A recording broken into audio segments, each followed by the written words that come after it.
नमस्कार ओडिशा। आज हेउछि नवेम्बर मास 20 तारिख गुरुवार। आज दिन जाकर गुरुत्वपूर्ण खबर उपरे आसंतु नजर पकाइबा। भिडियोटी को शेष पर्यंत देखंतु। मात्र किछि समय मध्य जानि परिबे आज दिनर संपूर्ण खबर। ता पूर्वरु चैनल नुआ थिले चैनल को सब्सक्राइब करी पाखरे थिबा बेल आइकन को ऑन करे रखंतु। परवर्ती खबर चाषीଙ୍କ खाता को आसिला पीएम किसान रो 21तम किस्ती। 9 कोटी चाषीଙ୍କ खाता को गला 18000 कोटी रो सहायता। देशर कृषक मानक पई आज खुशी खबर। देशर 9 कोटी चाषीଙ୍କ खाता को केंद्र सरकार पीएम किसान योजनार 21तम किस्ती टंका पठाइछंती। देशर 9 कोटी चाषीଙ୍କ खाता को एही टंका आसीछि। योग्य हिताधिकारीଙ୍କ खाता को 2000 टंका लेखाए सहायता प्रदान करिसेंती सरकार। एही क्रम रे 9 कोटी चाषीଙ୍କ खाता को 18000 कोटी टंका प्रदान करा जायछि। केंद्र सरकारଙ୍କ एही योजना रे राज्यर 34 लाख चाषी शामिल अछंती। 34 लाख चाषीଙ୍କ खाता को 700 कोटी टंका जायछि। परवर्ती खबर बस्ती बासिंदाଙ୍କ पई योजना भित्तिक सुलभ आवास एवं बोला गोरु गाईଙ୍କ पई नगर उन्नयन मंत्री डॉक्टर कृष्णचंद्र महापात्रଙ୍କ गुरुत्व। राज्य सरकारଙ୍କ साधारण प्रशासन और साधारण अभियोग विभाग आनुकूल्य लोकसेवा और भवन स्थित कन्वेंशन सेंटर ठारे आयोजित 2 दिनिया जिलापाल एवं आरक्षी अधीक्षकଙ୍କ मिलित सम्मेलन रे बहु गुरुत्वपूर्ण निर्देश मिलिछि जा राज्यर अवलंबन रे सामग्रिक विकास सहायक हेबो। आज सम्मेलन रे द्वितीय दिनर प्रथम अधिवेशन मान्यवर राज्य आईन पूर्त और अबकारी मंत्री श्री पृथ्वीराज हरिचंदन एवं मान्यवर राज्य गृह निर्माण और नगर उन्नयन मंत्री डॉक्टर कृष्णचंद्र महापात्रଙ୍କ उपस्थित रे अनुष्ठित होइतिला। एही अधिवेशन रे जोगदेई मंत्री श्री हरिचंदन कहिथिले जे जातीय हार को दृष्टि रखी आमर शहरीकरण को आगको नेबारे अछि। शहरर उन्नति राज्य तथा देशर अर्थनैतिक अभिवृद्धि को त्वरान्वित करिथाय। परवर्ती खबर साप कामुड़ा मृत्यु पई 10 लाख। साप कामुड़ा मृत्यु पई क्षतिपूरण राशि 10 लाख को वृद्धि संभावना रहिछि। एही नै सूचना दैछन्ती राजस्व मंत्री सुरेश पुजारी। एबे 4 लाख मिलुछि क्षतिपूरण 10 लाख को वृद्धि सुपारिश होइछि। एही नै सुप्रीम कोर्ट को गाइडलाइन आसीथिबा सूचना रहिछि। सुप्रीम कोर्ट निर्दिष्ट मामला रे निर्देश दैछन्ती बोली कहिछन्ती सुरेश पुजारी। सूचना थाउ कि वर्षा दिने अनेक लोकंको साप कामुड़ा रे जीवन जाइथाय। रास्ता घाट घर जमी रे पानी जमी रहिबा फल रे साप माने आसीथांती। घर बाहर को बाहरिबा बेले साप कामुड़ा रे शिकार होइथांती लोके। परवर्ती खबर पुणी तीव्र बेगरे माड़ी आसुची आउ एक लघुचाप। फसल अमल सीजन थिबारु चिंतारे चाषी। पुणी वर्षा भय चिंतारे चाषी। धान फसल अमल बेले पाखे आसिला बेलकु डराइलाणी लघुचाप वर्षा भय। हाँ आज्ञा तीव्र बेगरे माड़ी आसुची आउ एक लघुचाप। बंगोपसागर लघुचाप क्षेत्र सृष्टि हेबार संभावना रहिछि। 22 तारिख रे लघुचाप ने पूर्वानुमान करिछि पाणीपाग विभाग। यह पश्चिम उत्तर पश्चिम दिगरे गति करिवो। एही लघुचाप 24 तारिख बेलकु अवपातन हेबार संभावना रहिछि। परवर्ती 48 घंटा रे आहुरी घनीभूत हेबा नै आकलन करिछि पाणीपाग केन्द्र। तेबे एही समयटी जेहेतु फसल अमल समय एमिति रे यह पूर्वर बात्या मंथा आसी जहा क्षयक्षति करि सारिछि। आउ एबे धान कटाकटी समय जदि वर्षा हुए ता चाषी मेरुदंड को भांगी देबो। परवर्ती खबर डिसेंबर 25 रु खोलिबो मंडी। आसंता डिसेंबर 25 तारिख रु खोलिबो मंडी। एनी समवाय मंत्री प्रदीप बळसामंत सूचना दैछन्ती। से कहिसन्ती धान किनिबा पई सरकार संपूर्ण प्रस्तुत अछन्ती। मिलर को गोदाम खाली करबा को दायित्व दिया जायछि। गत वर्ष अपेक्षा चलित वर्ष अधिक धान चाष होईछि। जेउ माने पंजीकरण करिसन्ती समस्तक ठारो धान किना जिवो। 32टी मॉडल मंडी पई टेंडर दिया जायछि। एथि पई 300 कोटी टंका व्यय बराद होईछि। 2 वर्ष भितरे सरकार रे 100टी मॉडल मंडी खोलिबा पई लक्ष्य रखा जायछि बोली मंत्री कहिसन्ती। परवर्ती खबर राज्य रे हेबो 4टी नुआ तहसील। राज्य रे आ 4टी नुआ तहसील प्रतिष्ठा हेबो। भुवनेश्वर कटक एवं संबलपुर तहसील को विभक्त करा जाय एही नूतन तहसील सृष्टि करा जिवो। भुवनेश्वर तहसील को विभक्त करा जाय आ 2टी नुआ तहसील खोलिबा सह कटक एवं संबलपुर पई गोटिए लेखाएं नुआ तहसील प्रतिष्ठा हेबो। वर्तमान एही तहसील गुड़िक महानगर निगम अधीन रे आसुछि। मात्र एही तहसील गुड़िकर अंचल परिसीमा जनसंख्या घनत्व वृद्धि हेउछि। एथि पई अंचल गुड़िकरे जनसेवा प्रदान रे मध्ये व्यापक समस्या सृष्टि हेउछि। उपरोक्त दिग को दृष्टि रखी राजस्व विभाग पक्षरु एही तहसील गुड़िक विभक्त करी 4टी नुआ तहसील प्रतिष्ठा करिया पई निष्पत्ति होईछि। परवर्ती खबर आसंता 21 रे बसिबो परिचालना कमिटीर गुरुत्वपूर्ण बैठक। ଆସନ୍ତା 21ରେ ବସିବ ପରିଚାଳନା କମିଟିର ଗୁରୁତ୍ୱପୂର୍ଣ୍ଣ ବୈଠକ। ଗଜପତି ମହାରାଜା ଦିବ୍ୟ ସିଂ ଦେବଙ୍କ ଅଧ୍ୟକ୍ଷତାରେ ଅନୁଷ୍ଠିତ ହେବ ବୈଠକ। ରତ୍ନଭଣ୍ଡାର ଅଳଙ୍କାର ଗଣତି ମଣତି କେବେ ହେବ ତା ଉପରେ ହେବ ବିସ୍ତୃତ ଆଲୋଚନା। ଅସ୍ଥାୟୀ ରତ୍ନଭଣ୍ଡାରରୁ ସ୍ଥାୟୀ ରତ୍ନଭଣ୍ଡାରକୁ ଅଳଙ୍କାର ସ୍ଥାନାନ୍ତର କରାଯାଇଛି। ନାଟମଣ୍ଡପରେ ଶୃଙ୍ଖଳିତ ଦର୍ଶନ ଉପରେ ହେବ ଆଲୋଚନା। ନାଟମଣ୍ଡପରେ ଦର୍ଶନ ପାଇଁ କାଠରାମଙ୍କୁ ଦେଖୁଥିଲେ ଶ୍ରୀମନ୍ଦିର ମୁଖ୍ୟ ପ୍ରଶାସକଙ୍କ ସମେତ ପରିଚାଳନା କମିଟିର ସଦସ୍ୟ। ପ୍ରକଳ୍ପ ସାଂସ୍କୃତିକ ଏବଂ ବୈଷୟିକ ସବକମିଟିର ବିବରଣୀ ଉପରେ ଆଲୋଚନା ହେବା ସହ ଶ୍ରୀମନ୍ଦିର ସହ ଜଡ଼ିତ ବିଭିନ୍ନ ପ୍ରକଳ୍ପର ଅଗ୍ରଗତି ନେଇ ହେବ ଆଲୋଚନା। ଗୁଣ୍ଡିଚା ମନ୍ଦିରର ଉନ୍ନତିକରଣ, ଶ୍ରୀମନ୍ଦିର ଆଦର୍ଶ ଗୁରୁକୁଳ ନିର୍ମାଣ, ରଘୁନନ୍ଦନ ଲାଇବ୍ରେରୀ ନିର୍ମାଣ, ଶ୍ରୀମନ୍ଦିର ସେବକ ବାସଗୃହ, ଶ୍ରୀମନ୍ଦିର 75 ମିନିଟ୍ ଜୋନ୍ ବାହାରେ ଅନ୍ନକ୍ଷେତ୍ର ନିର୍ମାଣ, ହୋମଯଜ୍ଞ ପ୍ରକଳ୍ପ, ନାମଯଜ୍ଞ ପ୍ରକଳ୍ପ, ଜଗନ୍ନାଥ ବଲ୍ଲଭ ପିଲଗ୍ରିମ ସେଣ୍ଟର କାର୍ଯ୍ୟରେ ଅଗ୍ରଗତି ଉପରେ ହେବ ଆଲୋଚନା। ମହାପ୍ରଭୁଙ୍କ ଜମିଜମା ସମସ୍ୟା ଉପରେ ମଧ୍ୟ ଆଲୋଚନା ହେବାର ସମ୍ଭାବନା ରହିଛି। ପରବର୍ତ୍ତୀ ଖବର, ପ୍ରତି ବ୍ଲକରେ ହେବ ଆଦର୍ଶ ପାର୍କ ସମବାୟ ମନ୍ତ୍ରୀ। ପ୍ରତି ବ୍ଲକରେ ହେବ ଆଦର୍ଶ ପାର୍କ ସମବାୟ ମାଧ୍ୟମରେ ଗାଁର ଉନ୍ନତି କରାଯିବ। ଉଭୟ କେନ୍ଦ୍ର ଓ ରାଜ୍ୟ ସରକାର ଏ ଦିଗରେ ପଦକ୍ଷେପ ନେଉଛନ୍ତି। ସହଯୋଗରୁ ସମବାୟର ଉନ୍ନତି କରାଯିବ ବୋଲି ସମବାୟ ମନ୍ତ୍ରୀ ପ୍ରଦୀପ ବଳସାମନ୍ତ କହିଛନ୍ତି। ବୁଧବାର ଜୟଦେବ ଭବନରେ ନିଖିଳ ଭାରତ ସମବାୟ ସପ୍ତାହ ରାଜ୍ୟସ୍ତରୀୟ ଉତ୍ସବ ପାଳିତ ହୋଇଯାଇଛି। 72ତମ ନିଖିଳ ଭାରତ ସମବାୟ ସପ୍ତାହ ରାଜ୍ୟସ୍ତରୀୟ ଉତ୍ସବ ରାଜ୍ୟ ସମବାୟ ବିଭାଗ ଓ ଓଡ଼ିଶା ରାଜ୍ୟ ସମବାୟ ୟୁନିୟନର ମିଳିତ ଅନୁକୂଲ୍ୟରେ ଅନୁଷ୍ଠିତ ହୋଇଥିଲା। ଏହି ଉତ୍ସବରେ ମୁଖ୍ୟ ଅତିଥି ଭାବେ ସମବାୟ ମନ୍ତ୍ରୀ ଶ୍ରୀ ବଳସାମନ୍ତ ଯୋଗ ଦେଇଥିଲେ। ସମ୍ମାନିତ ଅତିଥି ସମବାୟ ସଚିବ ରାଜେଶ ପ୍ରଭାକର ପାଟିଲ ଯୋଗଦେଇ ପ୍ରାଥମିକ କୃଷି ସମବାୟ ସମିତିରେ ଦୁର୍ନୀତି ଅଭିଯୋଗ ପ୍ରତିଦିନ ଆସୁଥିବା ନେଇ କ୍ଷୋଭ ପ୍ରକାଶ କରିଥିଲେ।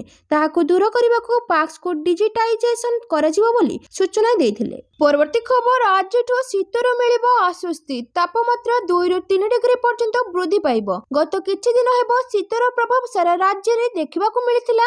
ଆଞ୍ଚଳିକ ପାଣିପାଗ ବିଭାଗର ସୂଚନା ଅନୁଯାୟୀ ଆଜିଠାରୁ ଶୀତର ପ୍ରକୋପ କମ୍ ରହିବ। ଆସନ୍ତା 3 ଦିନରେ ରାଜ୍ୟର ପାରଦ ସ୍ତର 2ରୁ 3 ଡିଗ୍ରୀ ପର୍ଯ୍ୟନ୍ତ ବୃଦ୍ଧି ପାଇବ ବୋଲି ପୂର୍ବାନୁମାନ କରାଯାଉଛି। ସୋମବାର ରାତିରେ ରାଜ୍ୟର 10 ସହରର ତାପମାତ୍ରା 12 ଡିଗ୍ରୀ ତଳକୁ ଖସିଥିବା ବେଳେ ଦାରିଙ୍ଗବାଡ଼ି ଓ ଫୁଲବାଣୀରେ ସର୍ବନିମ୍ନ ରାତି ତାପମାତ୍ରା ଅଳ୍ପ ବଢ଼ି 8 ଡିଗ୍ରୀରେ ପହଞ୍ଚିଥିଲା। କିଛି ଦିନ ପୂର୍ବରୁ ଶୀତର ପ୍ରଭାବରେ ଜାଡ଼ରେ ଥରିଥିଲା ଅଧା ଓଡ଼ିଶା। ଅନୁଗୁଳର ରାତି ତାପମାତ୍ରା 9.8 ଡିଗ୍ରୀ ରେକର୍ଡ ହୋଇଥିବା ବେଳେ ଝାରସୁଗୁଡ଼ାରେ ଥିଲା 10.1 ଡିଗ୍ରୀ, ଭବାନୀପାଟଣାରେ 10.4 ଡିଗ୍ରୀ, ନବରଙ୍ଗପୁରରେ 11 ଡିଗ୍ରୀ, କୋରାପୁଟ ଓ ରାଉରକେଲାରେ 11.5 ଡିଗ୍ରୀ, ବଲାଙ୍ଗୀରରେ 11.8 ଡିଗ୍ରୀ ଓ ସୁନ୍ଦରଗଡ଼ରେ 12 ଡିଗ୍ରୀ ଲେଖାଏଁ ରାତି ତାପମାତ୍ରା ରେକର୍ଡ ହୋଇଥିଲା। ମଙ୍ଗଳବାର ରାତିରୁ ରାଜ୍ୟର ରାତି ତାପମାତ୍ରାରେ ବୃଦ୍ଧି ଦେଖାଯିବ। ଶୀତର ଲହରୀ କମିବ, ଫଳରେ ରାଜ୍ୟବାସୀ ଶୀତରୁ ସାମାନ୍ୟ ଆଶ୍ୱସ୍ତ ହେବେ। ପରବର୍ତ୍ତୀ ଖବର, ନୂତନ ନୀତିରେ ମଧ୍ୟବିତ୍ତ ଏବଂ ଗରିବ ପରିବାରମାନଙ୍କ ପାଇଁ ସିମେଣ୍ଟ ମୂଲ୍ୟ ହ୍ରାସ କରିବ ଅଶ୍ୱିନୀ ବୈଷ୍ଣବ। କେନ୍ଦ୍ର ରେଳ, ସୂଚନା ଏବଂ ପ୍ରସାରଣ ଏବଂ ଇଲେକ୍ଟ୍ରୋନିକ୍ସ ଏବଂ ସୂଚନା ପ୍ରଯୁକ୍ତିବିଦ୍ୟା ମନ୍ତ୍ରୀ Ashwini Vaishnaw container bulk cement ଦରର ଯୁକ୍ତିଯୁକ୍ତ ଏବଂ ବଲ୍କ ସିମେଣ୍ଟ ଟର୍ମିନାଲ ପାଇଁ ନୀତି ଉନ୍ମୋଚନ କରିଛନ୍ତି। ଏହି ନୀତି ସିମେଣ୍ଟ ପରିବହନ ପାଇଁ ରେଳବାଇ ସଂସ୍କାରଣ ଅଂଶବିଶେଷ। ନୂଆଦିଲ୍ଲୀର ରେଳ ଭବନରେ ଏହି ନୀତିର ଉନ୍ମୋଚନ କରି କେନ୍ଦ୍ରମନ୍ତ୍ରୀ ଏହି ମୁହୂର୍ତ୍ତକୁ ଏକ ଗେମ୍ ଚେଞ୍ଜର ଭାବେ ବର୍ଣ୍ଣନା କରିଥିଲେ। ସେ କହିଥିଲେ ଯେ ଏହି ସଂସ୍କାର ଗୁଡ଼ିକ ମଧ୍ୟବିତ୍ତ ଏବଂ ଗରିବ ପରିବାରମାନଙ୍କ ପାଇଁ ସିମେଣ୍ଟ ମୂଲ୍ୟ ହ୍ରାସ କରିବ, କାରଣ ସେମାନେ ନିଜ ସ୍ୱପ୍ନର ଘର ନିର୍ମାଣ କରୁଛନ୍ତି। ନୂତନ ନୀତି ଅନୁଯାୟୀ ଦୂରତା ଏବଂ ଓଜନ ସ୍ଲାବକୁ ହଟାଇ ଦିଆଯାଇଛି। ନୂତନ ଦରରେ ସିଧାସଳଖ ଭାବେ କିଲୋମିଟର ଟନ୍ ପିଛା 0.90 ଟଙ୍କାକୁ ଯୁକ୍ତିସଙ୍ଗତ କରାଯାଇଛି। ଅଶ୍ୱିନୀ ବୈଷ୍ଣବ କହିଥିଲେ, ବୃହତ ପରିମାଣର ସିମେଣ୍ଟ ପରିବହନ ପାଇଁ ଟ୍ୟାଙ୍କ କଣ୍ଟେନର ଗୁଡ଼ିକ ପ୍ରଦୂଷଣମୁକ୍ତ ଲଜିଷ୍ଟିକ୍ସ ସମାଧାନର ଏକ ଅନ୍ତିମ ପର୍ଯ୍ୟାୟ ହେବ। ପରବର୍ତ୍ତୀ ଖବର, ଭୁବନେଶ୍ୱରରେ ଲାଗିବ ସଡ଼କ ଦୁର୍ଘଟଣା ଘଣ୍ଟା। ସଚେତନ ହେବେ ଲୋକେ, କମିବ ଦୁର୍ଘଟଣା ହାର। ଭୁବନେଶ୍ୱରରେ ଲାଗିବ ସଡ଼କ ଦୁର୍ଘଟଣା ଘଣ୍ଟା। ଭୁବନେଶ୍ୱରରେ ଏଜି ଛକରେ ସ୍ଥାପନ ହେବ ଓଡ଼ିଶା ସଡ଼କ ଦୁର୍ଘଟଣା ଘଣ୍ଟା। ସଡ଼କ ଦୁର୍ଘଟଣା ବିଷୟରେ ଜନସଚେତନତା ସୃଷ୍ଟି କରିବା ଏବଂ ସକାରାତ୍ମକ ଆଚରଣଗତ ପରିବର୍ତ୍ତନକୁ ପ୍ରୋତ୍ସାହିତ କରିବା ଉଦ୍ଦେଶ୍ୟରେ ଲାଗିବ ଘଣ୍ଟା। ମେସର୍ସ ଆଡସଫ୍ଟ ଟେକ୍ନୋଲୋଜି ଲିମିଟେଡ୍ ପକ୍ଷରୁ ଦୁର୍ଘଟଣା ଘଣ୍ଟା ପାଇଁ ଏକ ବାହ୍ୟ ଭିଡିଓ ୱାଲ୍ ପାଇଁ ଏକ ଟେକ୍ନୋ କମର୍ସିଆଲ ପ୍ରସ୍ତାବ ମଧ୍ୟ ପ୍ରାପ୍ତ ହୋଇଛି। ପରିବହନ କମିଶନରଙ୍କ ସହ ପରାମର୍ଶ କରି ଦୁର୍ଘଟଣା ଘଣ୍ଟା ସ୍ଥାପନ ଦମନ ପାଇଁ ଆବଶ୍ୟକୀୟ ପଦକ୍ଷେପ ନେବାକୁ ଭୁବନେଶ୍ୱର ସ୍ମାର୍ଟ ସିଟି ଲିମିଟେଡର ମହାପ୍ରବନ୍ଧକଙ୍କୁ ପରିବହନ ଯୁଗ୍ମ ନିର୍ଦ୍ଦେଶକ ଚିଠି ଲେଖିଛନ୍ତି। ପରବର୍ତ୍ତୀ ଖବର 15,000ରୁ ଅଧିକ ରୋଜଗାର କରୁଥିବା ଲୋକ ପାଇବେ ପେନସନ। କର୍ମଚାରୀ ଭବିଷ୍ୟନିଧି ପାଣ୍ଠି ଅଧୀନରେ ପେନସନ କଭରେଜକୁ ବିସ୍ତାର କରିବା ପାଇଁ ସରକାର ବିଚାର ଆରମ୍ଭ କରିଛନ୍ତି। ଆର୍ଥିକ ସେବା ବିଭାଗ ସଚିବ ଏମ୍ ନାଗରାଜ କହିଛନ୍ତି ଯେ ଜନସଂଖ୍ୟାକୁ ସାମାଜିକ ସୁରକ୍ଷା ପ୍ରଦାନ କରିବା ପାଇଁ ବାଧ୍ୟତାମୂଳକ ପେନସନ କଭରେଜ ପାଇଁ ମାସିକ 15,000 ଦରମା ସୀମା ଆବଶ୍ୟକ। ସେ କହିଛନ୍ତି ଯେ ଏହା ଅତ୍ୟନ୍ତ ଖରାପ ଯେ କିଛି ଲୋକ ବିଶେଷ କରି ଘରୋଇ କ୍ଷେତ୍ରରେ କାମ କରୁଥିବା ଲୋକମାନେ ଯେଉଁମାନେ ମାସିକ 15,000ରୁ ଅଧିକ ରୋଜଗାର କରନ୍ତି ସେମାନଙ୍କର କୌଣସି ପେନସନ କଭରେଜ ନାହିଁ ଏବଂ ବୟସ ବଢିବା ସହିତ ସେମାନଙ୍କ ପିଲାମାନଙ୍କ ଉପରେ ନିର୍ଭରଶୀଳ ହୋଇଯାଆନ୍ତି। ନାଗାରାଜୁ ବ୍ୟାଖ୍ୟା କରିଛନ୍ତି ଯେ ମାସିକ 15,000ରୁ କମ୍ ରୋଜଗାର କରୁଥିବା ଲୋକଙ୍କ ପାଇଁ ଇପିଏଫ୍ ବ୍ୟବସ୍ଥାରେ ପଞ୍ଜୀକରଣ ବାଧ୍ୟତାମୂଳକ, ତଥାପି 15,000ରୁ ଅଧିକ ରୋଜଗାର କରୁଥିବା ଲୋକଙ୍କ ପାଇଁ ଏହା ବାଧ୍ୟତାମୂଳକ ନୁହେଁ। ଆମକୁ ଏହା ବିଚାର କରିବାକୁ ପଡ଼ିବ। ଆମକୁ ବିଚାର କରିବାକୁ ପଡ଼ିବ ଯେ ଯେଉଁମାନେ ଟିକିଏ ଅଧିକ ରୋଜଗାର କରନ୍ତି ସେମାନଙ୍କ ଭବିଷ୍ୟତକୁ କିପରି ସୁରକ୍ଷିତ କରାଯାଇପାରିବ, ଯାହାଦ୍ୱାରା ସେମାନଙ୍କର ଭବିଷ୍ୟତ ସୁରକ୍ଷିତ ରହିବ ଏବଂ ବୃଦ୍ଧାବସ୍ଥାରେ ସେମାନଙ୍କ ପିଲାମାନଙ୍କ ଉପରେ ନିର୍ଭରଶୀଳ ନ ହେବେ, ସେ କହିଛନ୍ତି। ପରବର୍ତ୍ତୀ ଖବର ପୁଣି ତୀବ୍ର ବେଗରେ ମାଡ଼ି ଆସୁଛି ଆଉ ଏକ ଲଘୁଚାପ। ଫସଲ ଅମଳ ସିଜନ ଥିବାରୁ ଚିନ୍ତାରେ ଚାଷୀ। ପୁଣି ବର୍ଷା ଭୟ ଚିନ୍ତାରେ ଚାଷୀ। ଧାନ ଫସଲ ଅମଳ ବେଳେ ପାଖେଇ ଆସିଲା ବେଳକୁ ଡରାଇଲାଣି ଲଘୁଚାପ ବର୍ଷା ଭୟ। ହଁ ଆଜ୍ଞା, ତୀବ୍ର ବେଗରେ ମାଡ଼ି ଆସୁଛି ଆଉ ଏକ ଲଘୁଚାପ। ବଙ୍ଗୋପସାଗରରେ ଲଘୁଚାପ କ୍ଷେତ୍ର ସୃଷ୍ଟି ହେବାର ସମ୍ଭାବନା ରହିଛି। 22 ତାରିଖରେ ଲଘୁଚାପ ନେଇ ପୂର୍ବାନୁମାନ କରିଛି ପାଣିପାଗ ବିଭାଗ। ଏହା ପଶ୍ଚିମ ଉତ୍ତର ପଶ୍ଚିମ ଦିଗରେ ଗତି କରିବ। ଏହି ଲଘୁଚାପ 24 ତାରିଖ ବେଳକୁ ଅବପାତନ ହେବାର ସମ୍ଭାବନା ରହିଛି। ପରବର୍ତ୍ତୀ 48 ଘଣ୍ଟାରେ ଆହୁରି ଘନୀଭୂତ ହେବା ନେଇ ଆକଳନ କରିଛି ପାଣିପାଗ କେନ୍ଦ୍ର। ତେବେ ଏହି ସମୟଟି ଯେହେତୁ ଫସଲ ଅମଳ ସମୟ, ଏମିତିରେ ଏହା ପୂର୍ବରୁ ବାତ୍ୟା ମନ୍ଥା ଆସି ଯାହା କ୍ଷୟକ୍ଷତି କରିସାରିଛି। ଆଉ ଏବେ ଧାନ କଟାକଟି ସମୟରେ ଯଦି ବର୍ଷା ହୁଏ ତାହା ଚାଷୀଙ୍କ ମେରୁଦଣ୍ଡକୁ ଭାଙ୍ଗିଦେବ। ପରବର୍ତ୍ତୀ ଖବର ଏସଏଚଜିକୁ 17 କୋଟି ଫେରସ୍ତ। ମହିଳା ସଶକ୍ତିକରଣ ହେଉଛି ବିକଶିତ ଓଡ଼ିଶା ଗଠନରେ ଏକ ଗୁରୁତ୍ୱପୂର୍ଣ୍ଣ ଅଙ୍ଗ। ମା ମାନଙ୍କର ଆର୍ଥିକ ଅଭିବୃଦ୍ଧିକୁ ସୁଦୃଢ଼ କରିବା କ୍ଷେତ୍ରରେ ରାଜ୍ୟ ସରକାରଙ୍କର ବ୍ୟାଙ୍କ ଋଣ ଉପରେ ସୁଧ ଫେରସ୍ତ ବ୍ୟବସ୍ଥା ସହାୟକ ହୋଇଛି। ଏହା ସ୍ୱୟଂ ସହାୟକ ଗୋଷ୍ଠୀମାନଙ୍କର ଭିତ୍ତିକୁ ସୁଦୃଢ଼ କରିବା ସହିତ ଅଧିକ ବଜାର ସୁଯୋଗ ସୃଷ୍ଟି କରି ମହିଳା ଉଦ୍ୟୋଗୀମାନଙ୍କୁ ପ୍ରୋତ୍ସାହିତ କରୁଛି। ଆଜି ମିଶନ ଶକ୍ତି ଭବନଠାରେ ଆୟୋଜିତ କାର୍ଯ୍ୟକ୍ରମ ସ୍ୱୟଂ ସହାୟକ ଗୋଷ୍ଠୀମାନଙ୍କୁ ସୁଧ ଫେରସ୍ତରେ ଉପମୁଖ୍ୟମନ୍ତ୍ରୀ ପ୍ରଭାତୀ ପରିଡ଼ା ଯୋଗ ଦେଇଥିଲେ। ସରକାର ମହିଳାମାନଙ୍କ ପାଇଁ ଜୀବିକାମୂଳକ ଅର୍ଥନୈତିକ ମଡେଲ ମାଧ୍ୟମରେ ସଶକ୍ତ କରିବା ପାଇଁ ସଦା ପ୍ରତିବଦ୍ଧ ବୋଲି ସେ କହିଥିଲେ। ସ୍ୱୟଂ ସହାୟକ ଗୋଷ୍ଠୀ ସଦସ୍ୟଙ୍କ ଜୀବନ ଜୀବିକାର ବିକାଶ ତଥା ଉଦ୍ୟୋଗୀ ମନୋଭାବକୁ ପ୍ରୋତ୍ସାହନ କରିବାରେ ପ୍ରମୁଖ ଭୂମିକା ଗ୍ରହଣ କରିଥାଏ ବ୍ୟାଙ୍କ ଋଣ ବ୍ୟବସ୍ଥା। ଗୋଷ୍ଠୀମାନଙ୍କ ଉପରେ ସୁଧ ପରିଶୋଧର ଭାର ହ୍ରାସ କରିବା ପାଇଁ ଓଡ଼ିଶା ସରକାର ସ୍ୱୟଂ ସହାୟକ ଗୋଷ୍ଠୀ ନେଉଥିବା ବ୍ୟାଙ୍କ ଋଣ ରାଶିକୁ ବୃଦ୍ଧି କରିବା ସହ 10 ଲକ୍ଷ ପର୍ଯ୍ୟନ୍ତ ଋଣର ବାର୍ଷିକ ସୁଧ ହାରକୁ 0% ଆଣିଛନ୍ତି। ଏହି ସୁଧ ଫେରସ୍ତ ରାଶି ସ୍ୱୟଂ ସହାୟକ ଗୋଷ୍ଠୀଙ୍କ ବ୍ୟାଙ୍କ ଖାତାକୁ ସିଧାସଳଖ ଯାଇଥାଏ। ପରବର୍ତ୍ତୀ ଖବର ରାମ ମନ୍ଦିର ଶିଖରରେ ଉଡ଼ିବ ଧର୍ମ ଧ୍ୱଜା। 25ରେ ଧ୍ୱଜାରୋହଣ ଉତ୍ସବ। ଉତ୍ତରପ୍ରଦେଶର ଅଯୋଧ୍ୟାରେ ଶ୍ରୀରାମ ମନ୍ଦିରରେ ପତାକା ଉତ୍ତୋଳନ ଉତ୍ସବ ପାଇଁ ଜୋରଦାରରେ ପ୍ରସ୍ତୁତି ଚାଲିଛି। ନଭେମ୍ବର 25 ତାରିଖରେ ହେବାକୁ ଥିବା ପତାକା ଉତ୍ତୋଳନ ଏବଂ ପୂର୍ଣ୍ଣାହୁତି ସମାରୋହକୁ ଚୂଡ଼ାନ୍ତ କରିବା ଆରମ୍ଭ କରିଛି। ଟ୍ରଷ୍ଟର ସଂଯୋଜକ ଶରତ ଶର୍ମା ଏହି କାର୍ଯ୍ୟକ୍ରମରେ ଜଡ଼ିତ ଥିବା ବିବରଣୀକୁ ସୋସିଆଲ ମିଡିଆରେ ସେୟାର କରିଛନ୍ତି। ସୂଚନା ଅନୁଯାୟୀ ପାଖେଇ ଆସୁଛି ଐତିହାସିକ ମୁହୂର୍ତ୍ତ। ଅଯୋଧ୍ୟା ରାମ ମନ୍ଦିର ଶିଖରରେ ଉଡ଼ିବ ଧର୍ମ ଧ୍ୱଜା। ଆହୁରି ସୁନ୍ଦର ହୋଇଯିବ ଦିବ୍ୟ ମନ୍ଦିର। ଆସନ୍ତା 25 ତାରିଖରେ ଧ୍ୱଜାରୋହଣ ଉତ୍ସବ ହେବ। ସେଥିପାଇଁ ଜୋରଦାରରେ ଧ୍ୱଜାରୋହଣ ଉତ୍ସବ ପ୍ରସ୍ତୁତି ଆରମ୍ଭ ହୋଇଛି। ଅଯୋଧ୍ୟାର ପୂଜା ସନ୍ଥମାନଙ୍କ ସହିତ ପୂର୍ବ ଉତ୍ତରପ୍ରଦେଶ, ଅବଧପ୍ରଦେଶ, କାଶୀ ପ୍ରଦେଶ, ଗୋରଖ ପ୍ରଦେଶ ଏବଂ ବିଭିନ୍ନ ମଠ, ମନ୍ଦିର ଏବଂ ଆଦିବାସୀ ଅଞ୍ଚଳର ପ୍ରମୁଖ ବ୍ୟକ୍ତିମାନଙ୍କୁ ନିମନ୍ତ୍ରଣ କରାଯାଇଛି। ଏଥିସହ ଏହି ସମାରୋହରେ 6,000ରୁ 7 ଲୋକ ମଧ୍ୟ ସାମିଲ ହେବେ। ପରବର୍ତ୍ତୀ ଖବର ଭିଜିଲାନ୍ସ ଜାଲରେ ଅବକାରୀ ବିଭାଗ କର୍ମଚାରୀ ନେଉଥିଲେ ମାସିକିଆ ଚାନ୍ଦା, ମାଡ଼ି ବସିଲା ଭିଜିଲାନ୍ସ। କେନ୍ଦୁଝର ଜିଲ୍ଲା ଚମ୍ପୁଆ ଅବକାରୀ ବିଭାଗ ଅଫିସର ଇନଚାର୍ଜ ବିଜୟ କୁମାର ମହାନ୍ତିଙ୍କୁ ମାଡ଼ି ବସିଲା ଭିଜିଲାନ୍ସ। 40,000 ଟଙ୍କା ନେଉଥିବା ବେଳେ ଧରିଲା ଭିଜିଲାନ୍ସ। ସୂଚନା ଅନୁଯାୟୀ କେନ୍ଦୁଝର ଅବକାରୀ ସୁପରିଟେଣ୍ଡେଣ୍ଟ ସୀତାରାଣୀଙ୍କ ନିର୍ଦ୍ଦେଶରେ ସେ ଆଜି କରଞ୍ଜିଆ ବିଦେଶୀ ମଦ ଦୋକାନ ମାଲିକ ବିଧୁଭୂଷଣ ପତିଙ୍କଠାରୁ ଚମ୍ପୁଆ ଅବକାରୀ ଅଧିକାରୀଙ୍କ କାର୍ଯ୍ୟାଳୟରେ ଏହି ଟଙ୍କା ଲାଞ୍ଚ ନେବା ବେଳେ ମାଡ଼ି ବସିଥିଲା ଭିଜିଲାନ୍ସ। ମାସିକିଆ ଚାନ୍ଦା ମାସକୁ 10,000 ଟଙ୍କା ହିସାବରେ 4 ମାସରେ ଚାନ୍ଦା ନେବା ବେଳେ ମାଡ଼ି ବସିଲା ଭିଜିଲାନ୍ସ ବିଭାଗ। विभाग। परवर्ती खबर राउरकेला स्टील प्लांटर संप्रसारण हेबो इस्पात मंत्री 2 दिनिया राउरकेला गस्तरे आसिथिबा केंद्र इस्पात और भारी उद्योग मंत्री एच.डी. कुमारस्वामी सूचना दैछन्ति जे आगामी 3 रु 4 वर्ष राउरकेला स्टील प्लांटर संप्रसारण हेबो। मंत्री कहते राउरकेला विमान बंदर सह स्टील प्लांटर मध्ये उन्नति कराजिबो। आगामी 4 मासरे राउरकेला विमान बंदर पूर्ण कार्यक्षम हेबो। विस्थापितंको थैथान करिया पई व्यवस्था होईछि। राज्यर सर्व पुरातन सरकारी स्टील प्लांट राउरकेला स्टील प्लांटर संप्रसारण हेबो। एने पूर्वरु केंद्र सरकार एक प्रस्ताव को ग्रहण करथिले। केंद्र इस्पात और भारी उद्योग मंत्री एच.डी. कुमारस्वामी को 2 दिनिया राउरकेला गस्त शेष होईछि। परवर्ती खबर शरणार्थी शिविर उपरे इस्राएल रो आक्रमण 13 मृत्यु।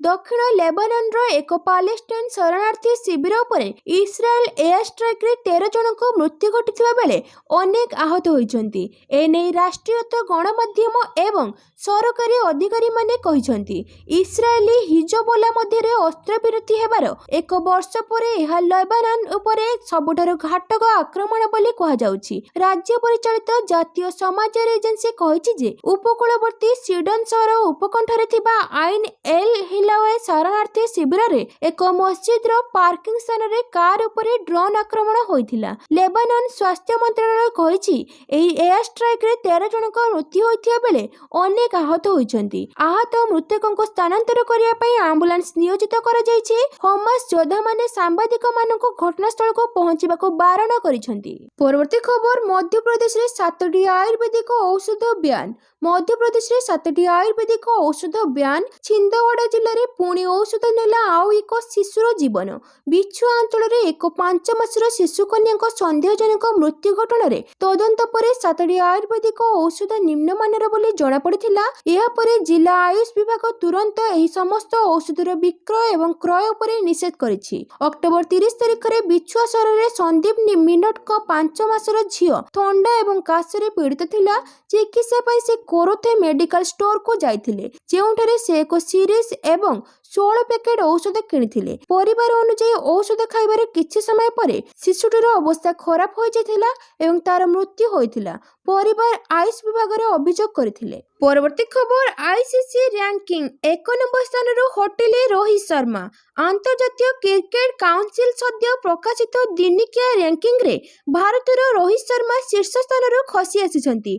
न्यूजीलैंड रो star batsman Daryl Mitchell 1 number स्थान हासिल करिछन्ति।